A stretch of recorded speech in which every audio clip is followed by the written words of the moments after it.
Dito mo malalaman kung healthy ba or walang issue ang iyong FB account or page na iyong minamanage. Sundan mo lang po ang video ito para malaman mo or ma-check mo kung ito ba ay mayroong issue, at risk, at suspended ang iyong account. Okay, siyempre open lang natin po ang ating Facebook account. Diyan sa 3 dots, itap natin po yan at mariredirect po tayo dito. Yan, dyan po sa profile status, itap natin yan. And then, yan sa icon, itap din natin po yung icon. And then, tap see all. Ayan po, kitang-kita natin na yan ay walang issues.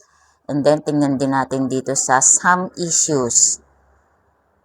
Okay, healthy rin po. At dito naman po sa at risk, ay wala rin. And then, suspended ba? Nothing here right now. Healthy po. Thank you for watching, guys. Sana po may natutunan. Follow and share.